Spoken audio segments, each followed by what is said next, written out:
Encounter is brought to you by the Broome County Council of Churches, where we connect compassion with needs as we inspire growth with dignity. You'll find us in special places throughout the community.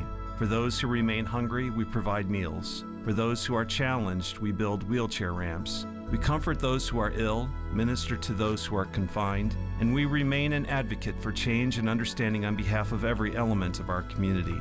Connect and inspire. Encounter the Broome County Council of Churches.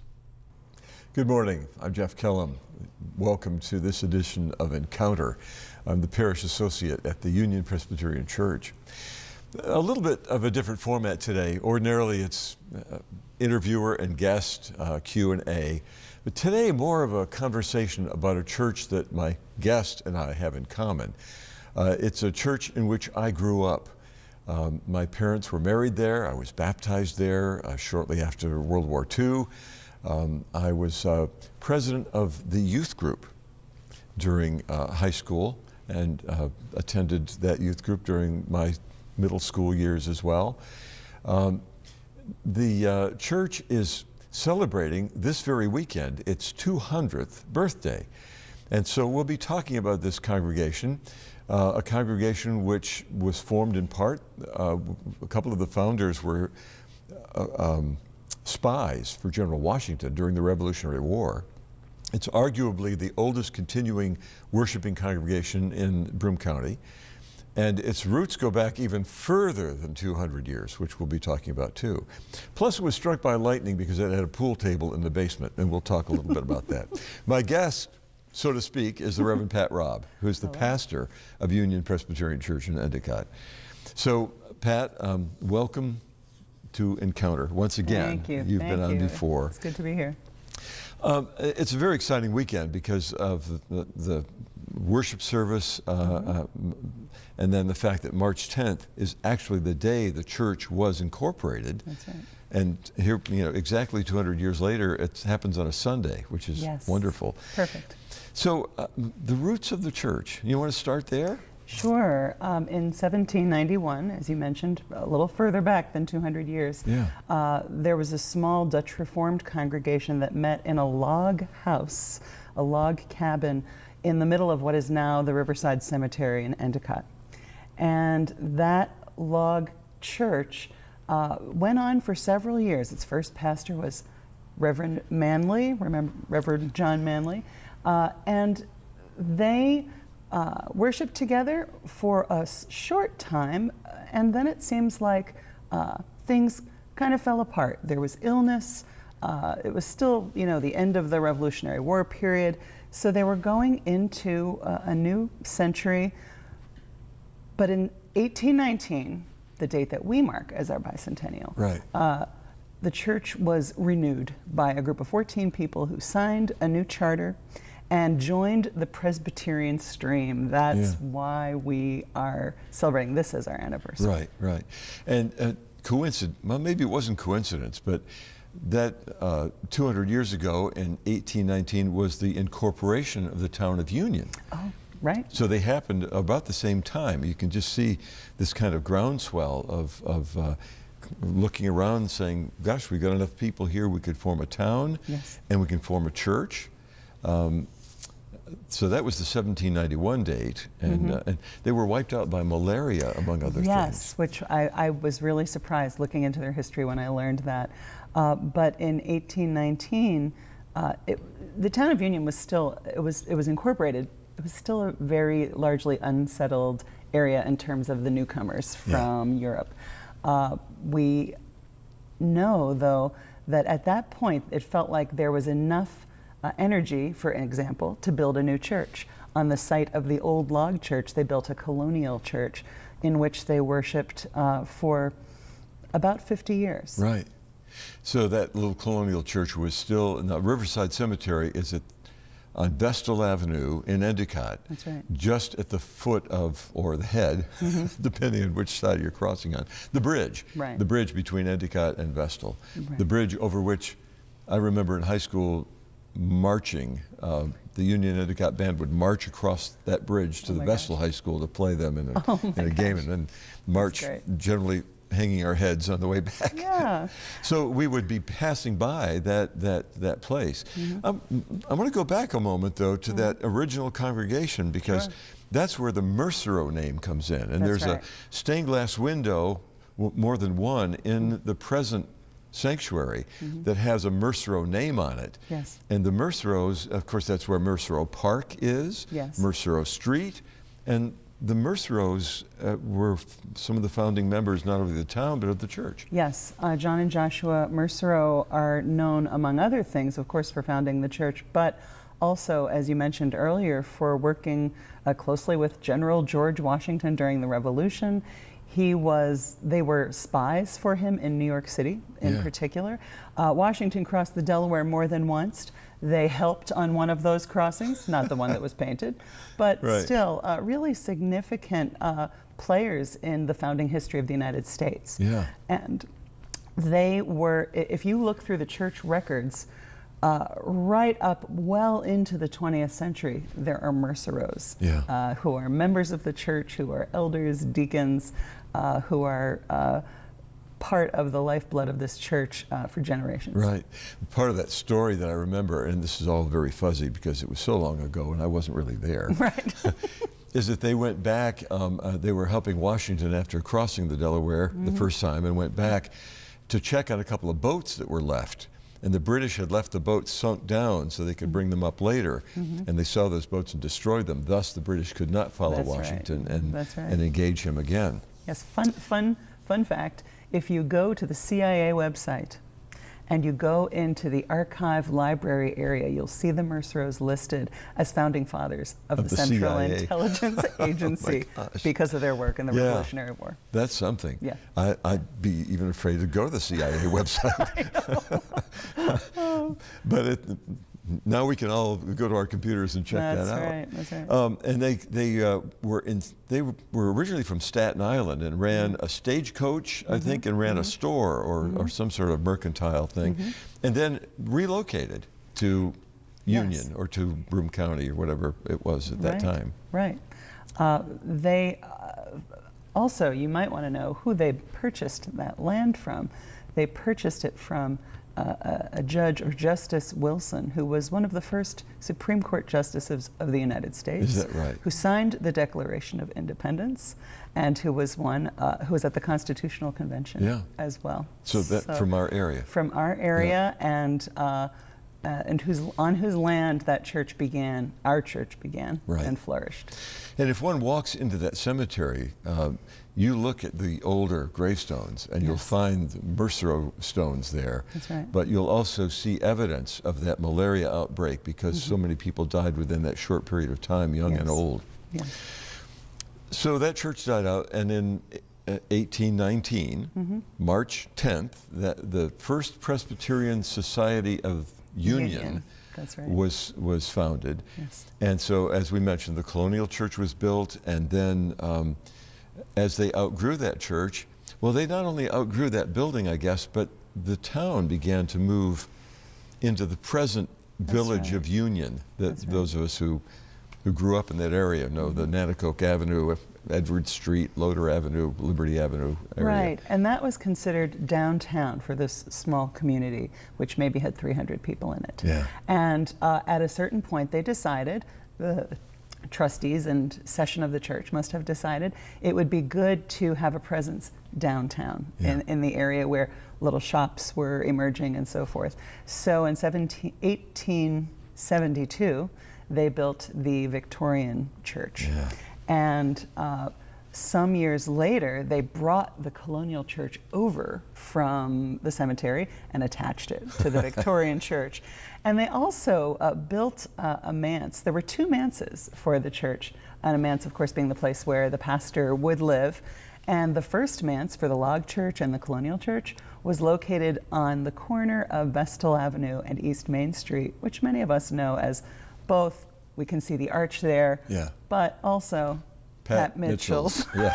Pat Mitchell's ice cream. Right. They actually, after that building was sold, they added onto it and created those spaces. I remember when I was a paper boy, I got my newspapers delivered across the street from Pat Mitchell's, so I would wait at Pat Mitchell's each day. Yeah.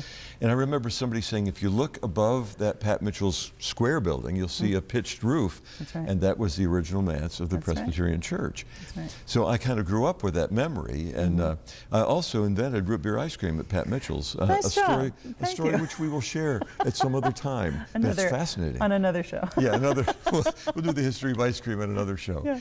So now we've got this colonial, or this Victorian church, ornate and beautiful. Yes. On the outside. Stunning. And I think there's maybe one picture from the inside which we don't have. That's right. But it was beautiful, and then it was not so beautiful. Yes, the congregation grew and thrived. And they had a pretty dynamic pastor, we think, Pastor Luther at this time. But in 1906, that church was struck by lightning on May 17th, and it burned to the ground. And almost everything was destroyed, although a few folks ran in and brought out their 2 pews that survived. There is a communion table that survived. There were 3 chairs for the worship space that survived. And it was, of course, to lose your house of worship in that way is devastating. Sure. And also, for a church to be hit by lightning is going to raise some eyebrows. And is it true that there was a pool table in the youth room at that time? That was the story that I read in the church history, and that there's a little white Baptist church down Liberty Street, or Liberty Avenue, just a block north of our church. And some folks in that church said, well, no wonder that church was struck by lightning. They had a pool table in that church. Oh dear. So that, Well, that's not our Presbyterian theology. So right. We think it was probably just a random act of God. And so the church started to rebuild. They rebuilt incredibly quickly. Yeah. They built the new sanctuary in 10 months. Wow. And dedicated it in the spring of 1907. And it cost Oh, yes. $17,048 Yes. to build the stone so that it wouldn't burn again. That's right. The stone sanctuary, which has a Dutch architecture. Yes. I think we were trying to find out whether it was Dutch Gothic, Dutch Renaissance, Right. but it has what are called crow steps, so that the facade and the back wall build up into the peak. Yes. On the inside, it's very different. It's not at all Dutch, as far as I know. No, the inside is a sort of a typical layout for churches that were built in the early 1900s, semicircular with a pitched floor. And a beautiful chancel that was really lovingly decorated and refurbished through the years to accommodate new ways of worshiping together and to accommodate members. Yeah, that I remember that took place in '53, just shortly before we moved back to we lived in a Mercereau house across the street from the church, which may explain why I'm a Presbyterian. It was walkable. That's right. Well, that's not exactly true. My parents had been married there. I think my grandparents on both sides were Episcopalians. And I have the feeling that when my parents were dating at Union Endicott High School, they probably didn't want to go to their parents' churches, so they went to Union Presbyterian. Okay. And then Mom bought a house during the World War II on Main Street, just down the street from the church, and so the rest is history. Yes. And since we're talking about history, Yes. so 200 years, and again, it's a church which, like most churches, have seen its highs and its lows. Certainly after World War II, that post-war era, church attendance skyrocketed in every house of worship across the country. Yes, UPC was part of that as well. It grew incredibly quickly after the Second World War. It expanded to accommodate the new faces, and in 1958 added an education building, and really tried to keep up with what the needs of the church and the neighborhood were throughout all that time.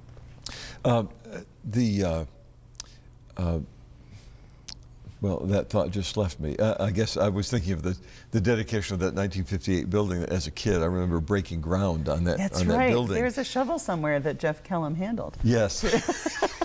Jeff has handled more ground. shovels than you might imagine. But that progress for most churches did find expansion, not only in its ministries, but also in its building, of course, which we've alluded to. Now, I want to move to the celebration of the Bicentennial, then we can go back to some more history things. But this is a year of Bicentennial celebration. Some things have already taken place. Ted Warner, who is the Town of Union historian and who helps direct the IBM EJ Museum on Washington Avenue in Endicott. Ted came and spoke about the history of the church. Ted is a descendant of the Mercereaus. That's right. He's a seventh grandson of John Mercereau, one of our founders.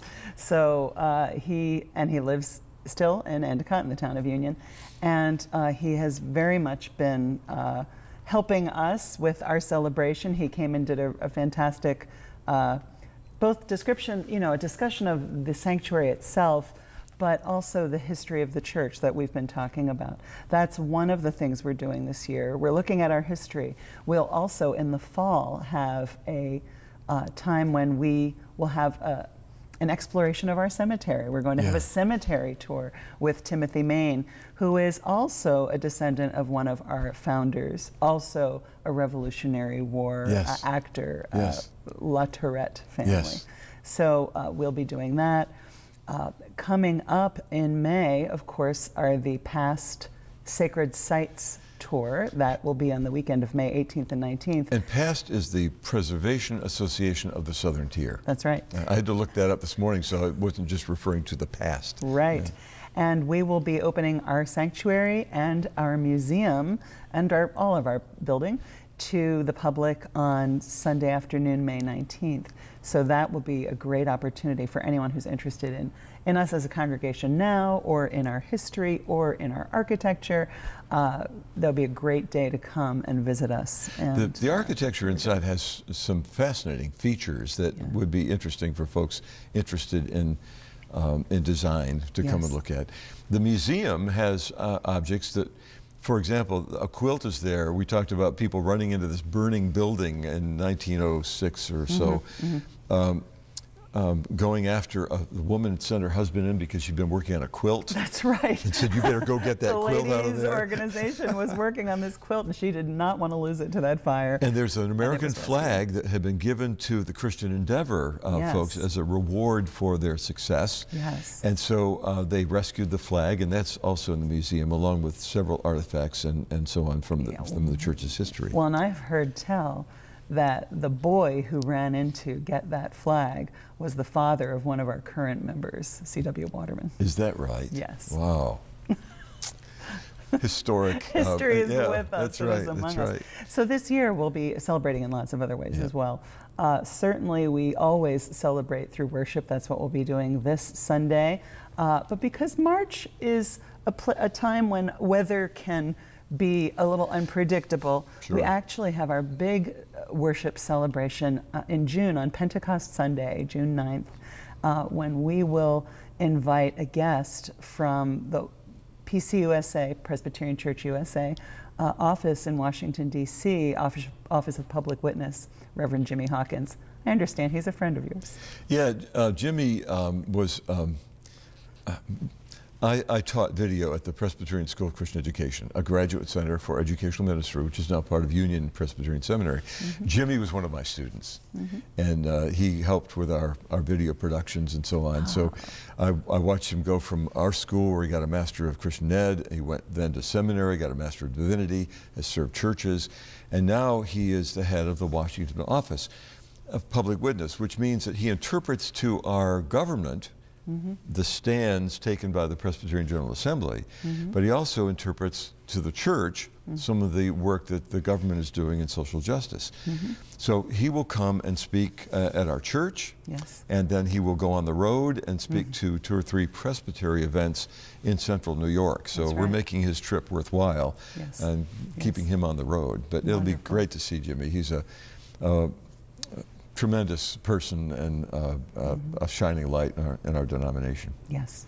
Our guest today, meant to do this a little bit kind of midway through the program, is the Reverend Pat Raube, who's the pastor at the Union Presbyterian Church in Endicott at the corner of Liberty Avenue and East Main, 200 East Main.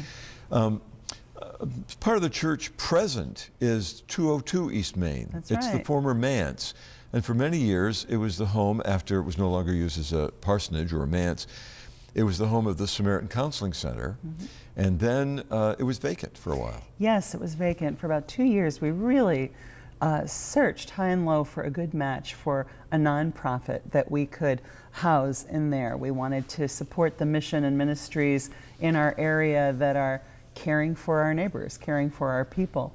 And last year, a member gave a gift, an anonymous gift, that was very generous and asked that it be used for food ministries. And out of that gift has come the newest Chow Pantry, which we are happy to say is at 202 East Main Street. And, you know, in the church, we work by committee, we work by the session makes decisions, but also, you know, we watch for the Holy Spirit. And I must say, from the beginning of the conversations about doing this ministry, it was very clear that the Spirit was with us and was guiding us. And now we have this really terrific pantry that we are hoping is serving our neighbors in a way that they really need. It's open on, is it every other Wednesday? It's open every Wednesday, actually. Every Wednesday. Between 4 and 6 p.m. Of course, people need to get referrals from Chow in order to come to the pantry, but we welcome everybody, and we try to help everybody, even if they don't have a referral. So that's the building next to the church. It is now handicapped accessible thanks to the Ramp It Up program. That's right. That the Broome County Council of Churches also supports. Yeah, the Council of Churches has been an enormous support through our developing this pantry. In so many ways. And when I go to the Council of Churches office, I see a plaque on Joe Selipak's door that says that the office was given by Union Presbyterian Church. Well, isn't it something? Well, we see the work that the council is doing, and we're so happy that we can support it in any way that we can. But other things I think people should know about our church is that worship and music are an incredibly important part of our lives together. One of our celebrations this fall will be a music celebration Sunday on the last Sunday in October, which is also Reformation Sunday. Wonderful. And so we are looking forward to that. And then we will cap our celebrations at the beginning of next year with a rededication of our sanctuary and ourselves to God's work in the Union District of Endicott. Wonderful. There's one other event that we need to mention too, and that's December's Advent Vespers with Bill Carter and the Bebop Jazz Quartet playing music from A Charlie Brown Christmas. That wonderful score that supports on the TV programs as well as the Charlie Brown movies and so on. Some of Bill's other arrangements for Christmas, so that's coming up too. We'll be doing that. One of the other things that I've been involved with is doing some video work with the youth, doing interviews with the oldest, not oldest members, but the people who've been members for the longest time. And that we started with Nellie Howard, who's 99, has been a member of the church, now I've forgotten, but 70 some years. And then some of the people who've only been members for 48 years or so. But the kids came up with questions, and then my wife Joan, I put her on as director because she's heading up the Bicentennial committee. So like I had a choice to do this. There was a picture just there of the youth group as it appeared 60 years ago. That's right. Or so. There we go. But the current kids have interviewed these folks, and one of the kids ran camera, And so I've edited those together, and those will be available in the church library. But people are reflecting on the days when Sunday school met in the church balcony, and when there was, instead of a museum, there was a chapel upstairs where youth groups and Sunday school were held. And they reflect on some of the changes. And it's been fascinating to hear their stories, and some of them are personal stories. They're not only talking about the church, but Joe Cook, for example, talked about taking a little ride in a 37 Dodge or something, and just happened to bump into a police officer on during the ride. I think the statute of limitations has run out, so we don't have to worry too much about that. Yes. So to kind of summarize, it's the Bicentennial Sunday, March 10th, the exact date, 200 years ago, that the First Presbyterian Church Society of Union, and we had to change the name in the 1920s. In 1921, when Endicott was incorporated, there were then two First Presbyterian churches. We had the one in Union, we had the one in Endicott. That's right. So our church chose to stay with its identity as doing ministry in the town of Union. And so we became Union Presbyterian Church. And you are the first woman pastor. We had a woman pastor, interim pastor. That's right. There was an interim pastor in the 90s, I believe. But I am the first installed woman pastor. I am the 23rd pastor of the congregation. So we did come up with that number. Yes. I wasn't sure we had. Pastor number 23. Yes, and I have been with the congregation since fall of 2007, which was the 100th anniversary of the building that we're in right now. And it's a wonderful congregation. It is a place of welcome. I have experienced their welcome myself, but people who come remark at how warm it is. This is also, in June, will be the 50th anniversary of my ordination. Taking place during the bicentennial year of the church. That's wonderful. Well, we'll have to celebrate that as well. Have a party. Yes, we should. Cake. There's going to be cake this Sunday, I hear. Oh, yes, there will be. If anyone needs additional enticement to come this Sunday, there will also be cake. Right. Pat, thank you so much for joining us for this special program when we've kind of talked about ourselves, which is fine. We do it every 200 years. That's right. I'm Jeff Kellam, thanking you for being with us for this edition of Encounter, and thanking WBNG for its production facilities and for Town Square Media for airing the audio portion of our program. It's brought to you by the Broome County Council of Churches, which the Union Presbyterian Church is a member, but many churches around the community that have a chow receptacle, that makes you a member of the Broome County Council of Churches. So easy to sign up. I hope that in the coming week, you'll be gentle with people and with yourself, and we'll see you again next week for Encounter.